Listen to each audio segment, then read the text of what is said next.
Welcome to a new episode of the Agile Time Box. 5 minutes of Agile thinking with Billy Adams. Today we talk about self-organized teams and how to make them a reality.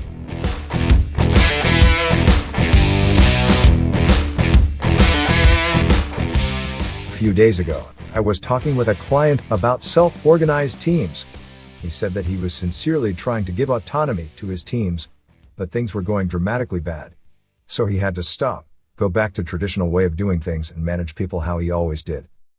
As many do, he had a misconception about self-organization. It's easy to think that for a team to be self-organized, the management should just give them autonomy. The problem with this concept is that if you simply give autonomy, you risk to leave the team in chaos. What you really need to do is to make the team autonomous. The difference in words might seem insignificant, but in reality, there is a tremendous difference between giving autonomy to a team and making a team autonomous.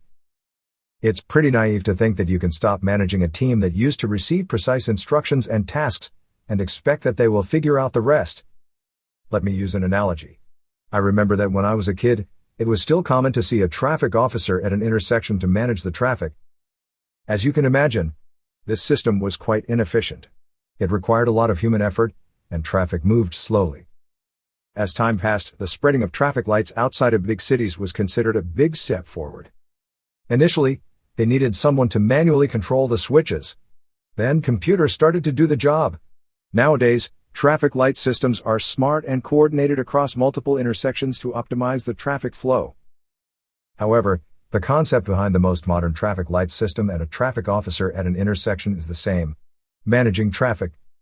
People do not autonomously decide when to cross the intersection. They wait to be told who can do what and when. This is very similar to the concept at the basis of traditional management. It evolved over time, but it's still based on the same fundamental principle of managing people. It's easy to imagine that if you remove any form of control from a crossroad, the best that can happen is a traffic jam. More probably, you will have crashes and chaos. The same is true when you give autonomy to your teams by simply stopping to manage. They will feel lost without someone who gives them directions. To make teams autonomous, instead, you need to implement deep system changes in your organization. On the road, we have solved the problem by replacing large intersections with roundabouts.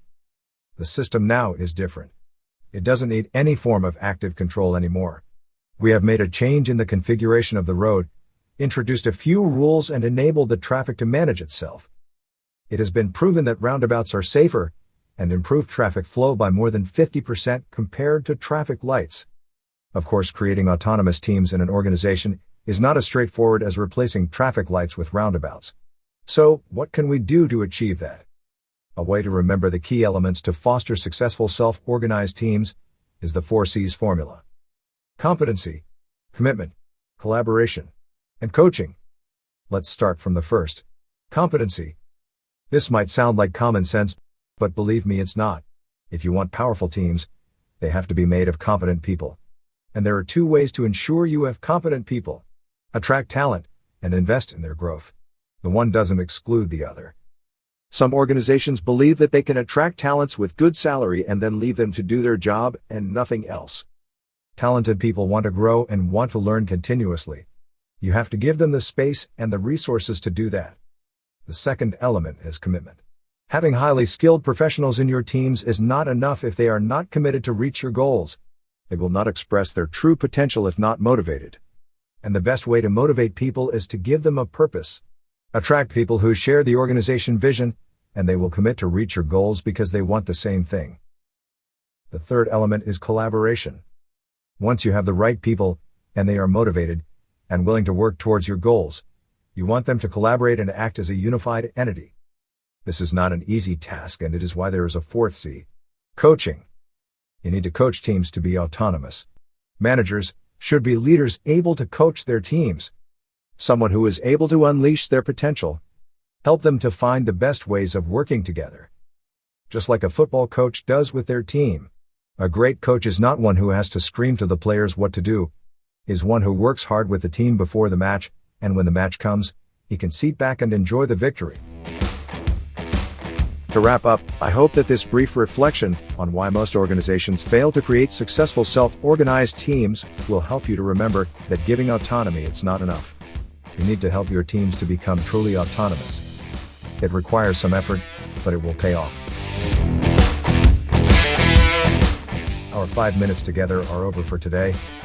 Thanks for listening to the Agile Time Box.